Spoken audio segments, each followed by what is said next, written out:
Welcome to the Infuse Your Future podcast, where we bring together people and ideas who are making the world a better place. I'm your host, Dr. C. In this podcast, you're going to hear solo episodes with various self-help topics. You're also going to hear guest speakers from all walks of life. If you're ready to experience the power of coaching, set up a complimentary 45-minute consultation with me at infuseyourfuture.com. And be sure to sign up for my mailing list for a free gift. Enjoy the show.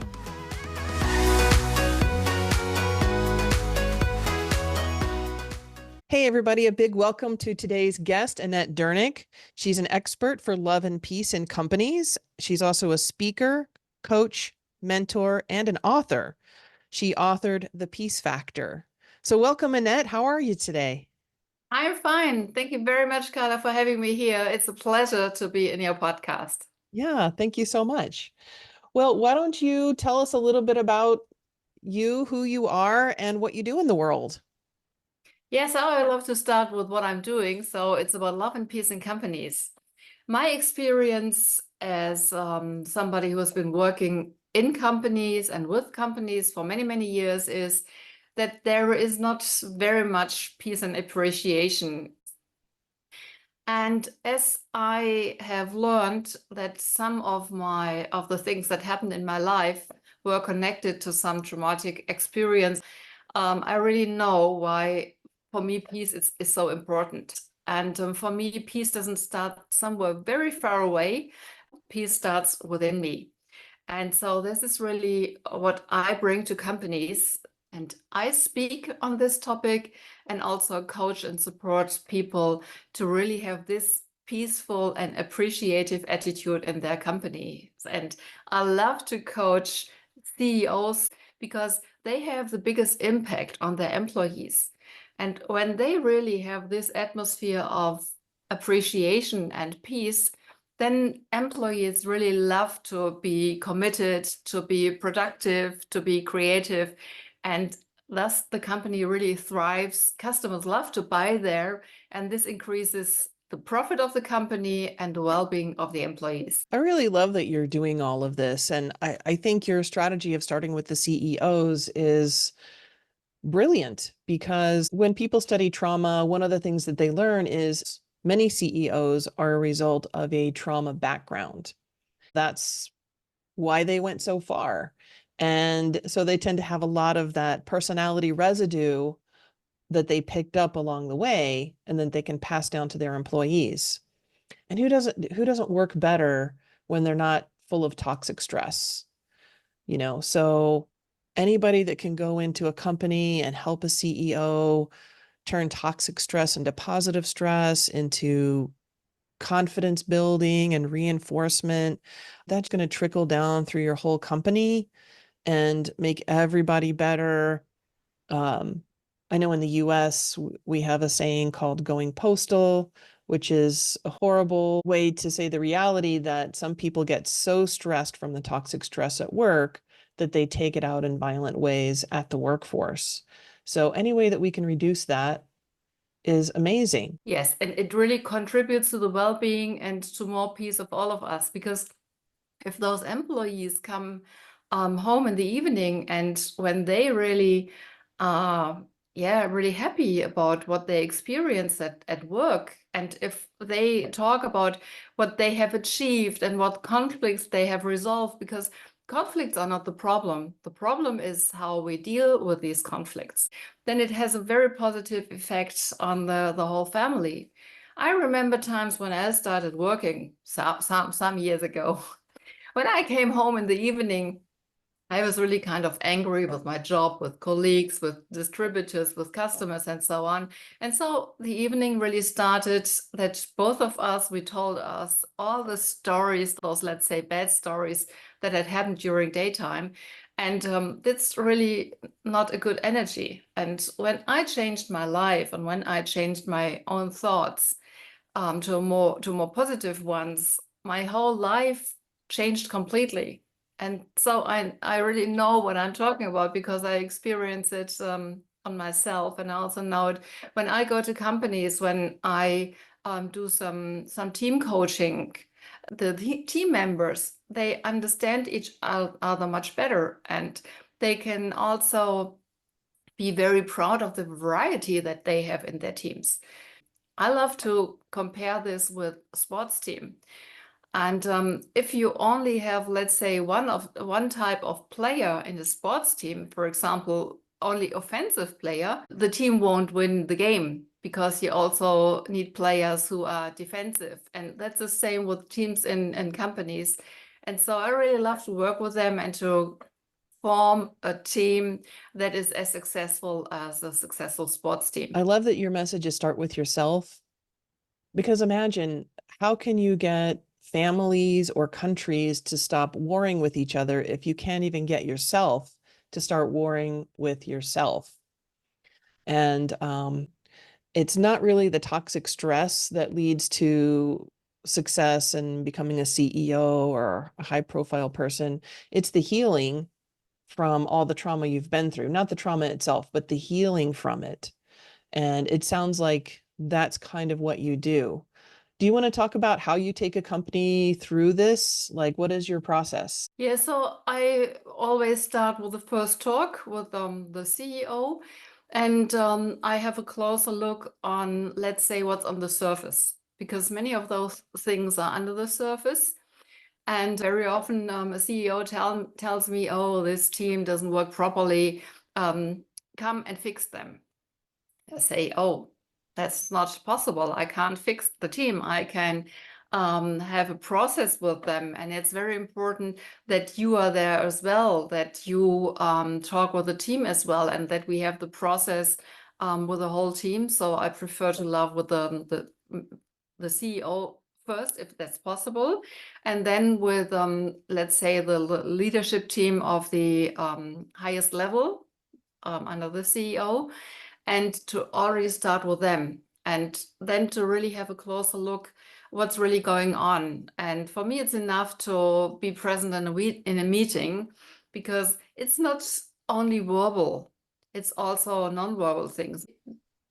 Very often I have rules for the teams, because very often things start with very simple things. So for example, for some of the members, it's yes, very important to have the mobile phone switched off. And for others, it's, oh, I can still listen to what the other person is saying while answering my WhatsApps. It's not about me, it's about your team. And then when they have agreed the rules, then they hang it up in the corridor of the company so that everybody can have a look on them. And that's much different to many companies have what they call a vision of the company. And then they put it on the wall. And so it's so important to really have something that everybody agrees upon. It continues with listening. And this also might sound a little bit interesting, because everybody would say, oh, I'm listening. But are people really listening? Are they really giving their attention to the person who's talking? Or do they already have their own thoughts in their head and to just try to find something to contradict what the other person has been saying? And so it's really very simple steps with which a team can improve their performance. And there are two techniques in communication that I really love a lot. And one is called iMessage. So it means that I'm not talking about what another person did. So for example, I'm going to tell my colleague, you didn't give me this information. Say it from my perspective. And then I say, I haven't received this information. And this really opens a wider space to get into communication, because the other person doesn't feel hurt. So that's one thing that I really love a lot. And the other one is to ask what I call open questions. So they start with the words like what, how, when. And yeah, I don't know how it is where you live. In Germany, I very often have the impression that people tell me why they can't do certain things. Instead of telling others why I can't do them, it's much better to ask them, what do you need to do it? What is your proposal? and then also to come a conclusion in this direction. And so it's really very simple things that all the teams can do to be more successful. And yes, it's also conflict resolving strategies, it's team building measurements, it's talk about team roles and so on. So it can go deeper. It's also talking about intercultural communication and how different cultures perceive information and so on. It's also about going deeper into project management. So there are many things that are connected to it. Most of it, it's really about conflicts, about misunderstandings. And Do you feel like that you could summarize this by saying you find out what the company values and find out what that value means to each person? Say you have a project or a goal, and maybe the company would have a vision statement, yeah. but maybe that vision statement is different for each person. So to sit down and have kind of a brainstorming session where everybody tries to say, what does that vision mean to me? And then find out if that's getting in the way for anyone. What's getting in the way? And then how do you solve it? Yeah, in my experience, it's that very often leaders of a company have a vision, and very often it's only about money. I know that everybody has to make profit, so that's not the question. If the goal is only about making profits, then the fixation is only on this monetary goal. And you also mentioned values. So I have experienced many companies and also nonprofit organizations who were not value-based. And to really start the discussion about the values is already a value for itself. And I am convinced that the old methods, how companies were led, that they will belong to the past. And so what are the new kind of methods? The first thing is really to appreciate everybody as he or she is, and to also know that we all have our specialties. Yeah, I think certainly in the United States, I would assume in many countries, we do need to put the value back into companies. I know I'm in the healthcare industry, and that's one of the struggles that many doctors have. I'm not a teacher, but I have relatives that are teachers and friends that are teachers. Same thing happening with the education system. Yeah. The value piece is missing. And so we're losing good people in medicine, good people in education. I'm sure many other industries as well. And I don't want to demonize business and I wish this was taught more in families and in schools, because businesses have to be profitable or they will close. But there's also the important piece of creating value with your business. Be profitable, but be profitable with integrity, authenticity, honesty, and again, like you said, value creation. Because especially when you're talking about medicine and education, if you lose the value, you're losing a lot. I mean, you're losing the basis of it. Doctors take an oath to first do no harm. So when you're put into a situation where you're working for a company and they're telling you to do something that in your opinion creates harm, but in their opinion is creating monetary success, it becomes what we call a moral injury. Yes. And the stories that I hear about educators, the same thing is happening. And the public school system isn't for profit, but the challenge is, how do we proceed and create value and avoid the moral injury dilemma that so many people in the US have, even if you're working for a corporation, right? At some point, many people will leave if they don't feel that the value is there in what they do. Yes, exactly. And that's why I say that companies can increase their profits with love and appreciation and peace. Because when fluctuation goes down, then costs are reduced. And it is said that if you have to find a new person for this job, it costs the company between 30 and 100% of the annual salary. So cost decreases. The sick days also decrease, because if people are really stressed in the company, Then they have burnout. When people are less sick, then costs are reduced as well. And when I look on the other side, where do we as customers love to buy from? We love to go to those companies and shops where we have a shopkeeper, where we have a shop assistant who really looks us into the eye, who just doesn't say some words because it's usual to say these words, but who really want to support me, who really want to be of service to me. And so if I am in such a company with the values of love and peace, then clients really love to buy there. So if we have reduced costs and increased turnovers, profit automatically increases. And so it's not contradictory to be appreciative and peaceful, it's the other way around. Now, so if a company wanted to hire you, what would that look like? Who would get in touch with you? What's that process? So the best really is to work with the CEO. Sometimes I'm already contacted by people from the HR department who are looking for somebody to have a team coaching. That's fine as well, because my experience is that it is also possible to change something within the team without the CEO being involved. And at the same time, it really gives the team much more confidence. Very often when these teams are really working together very joyfully, and if they really have good ideas, this is a good example for the whole company.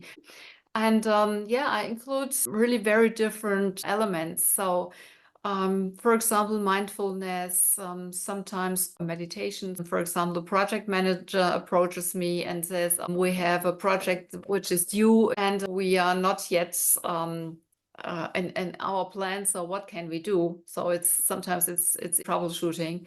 And then we sit together and finding ways together, asking those questions. What can we do? What is the most important thing to really put it back on track? And very often the costs for a project that is being postponed are much, much, much higher than the costs for a coaching. And so also this creates value or saves the company money. Yeah, I feel like that's one quality of a really powerful coach, is to ask the questions that other people are afraid to ask. If you could summarize everything that you said today down into 3 or 4 main points, what would those main points be?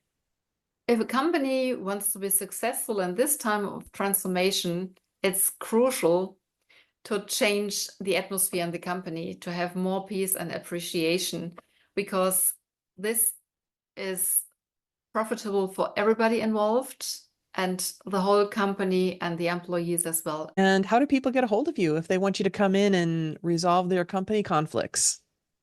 Yeah, they can find me on my website, which is www. and then my last name, DERNICK.EU like Europe. They can also find me on LinkedIn. I'm Annette Louise Dernick. I have a YouTube channel, and people can also put in my name, Annette Dernick, in the YouTube channel, because I'm streaming once a week in English and in German. And do you work with companies all around the world, just in Europe, just in Germany? All around the world, because I've seen challenges similar all around the world. All right. Well, thank you so much for being on the show today. Yeah, thank you very much. It was a pleasure to me. Hey, everybody. As always, thanks for listening, and I hope you got something fun and useful from today's episode.